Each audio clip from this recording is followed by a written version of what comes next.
Have you ever canceled plans at the last minute? Not because you were sick, not because something came up, but simply because the thought of leaving your house felt exhausting. If that sounds familiar, you're probably an introvert. And today, we're diving deep into the real reasons why introverts prefer staying home. Not the surface-level excuses people throw around like they're antisocial or they're lazy. No, the actual science-backed soul-level truths that make home feel like the best place on earth for us. If you're an introvert watching this right now, cozy on your couch with tea or headphones in, this video is for you. Stick around to the end because I'll share one mindset shift that completely changed how I view my need to stay in. Let's get into it.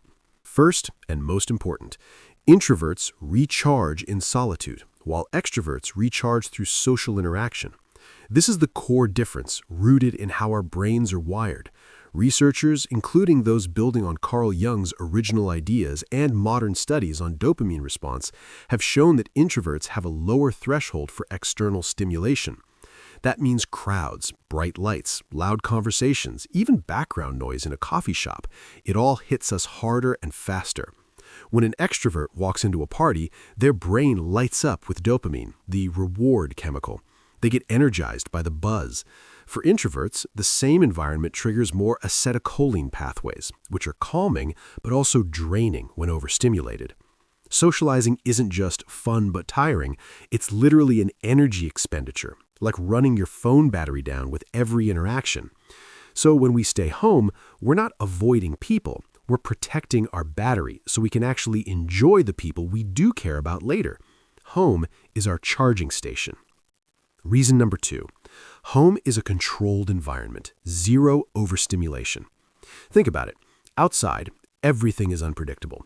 Traffic noise, strangers bumping into you, fluorescent lights buzzing, someone asking you small talk questions you didn't prepare for.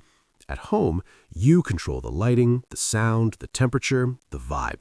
You can dim the lights, play your favorite lo-fi playlist, wear whatever you want, or nothing at all, and no one judges. For introverts with higher sensory sensitivity, a trait many of us share, this control is everything. It's not laziness, it's self-preservation. The outside world throws too much input at once. Home lets us turn the volume down on life. Third, deep thinking and creativity thrive in quiet. Introverts tend to process the world internally. We think deeply, connect dots others miss, and come up with our best ideas when we're alone. Studies show introverts often perform better on creative tasks in low-stimulation environments. When you're home alone, your brain can finally breathe. No one interrupting your train of thought. No pressure to respond instantly. You can read that book you've been meaning to finish, journal your chaotic thoughts, work on that side project, or just stare at the ceiling and let your mind wander. That quiet isn't empty. It's fertile ground for insight and imagination. Many of the world's greatest artists, writers, inventors, and philosophers were hardcore homebodies. Staying in isn't wasting time, it's investing in your inner world. Fourth, social overload is real, and it can feel physical. Ever left a social event and felt like your brain was buzzing, your chest tight, or even a headache coming on? That's not imaginary. Introverts often experience what feels like a social hangover. The more people, the more conversations, the faster the drain. Staying in prevents that crash. We avoid the crash because we know how bad it feels afterwards, wanting to crawl into bed at 8 p.m. after a fun outing. Choosing to stay in is choosing to feel good tomorrow instead of paying for today's socializing with exhaustion.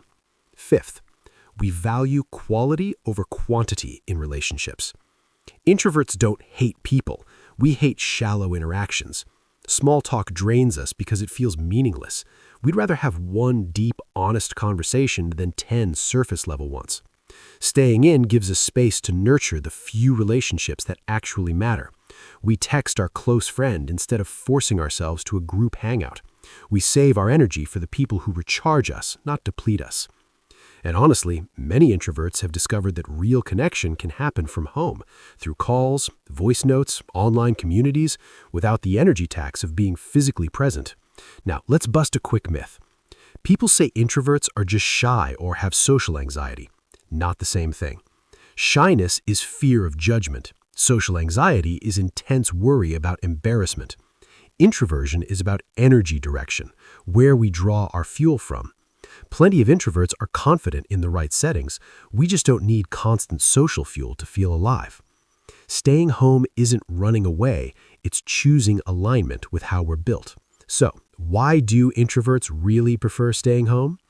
Because home is where we recharge without apology, control our environment, protect our energy, feed our creativity, build meaningful connections on our terms. It's not about missing out on life, it's about experiencing life in the way that feels most authentic and sustainable for us. If you're an introvert watching this right now, cozy on your couch with tea or headphones in, this video is for you. Stick around to the end because I'll share one mindset shift that completely changed how I view my need to stay in. Thanks for watching. If this resonated, drop a like, subscribe if you're new here, and comment below. What's your favorite thing to do when you finally get a full day at home? Reading?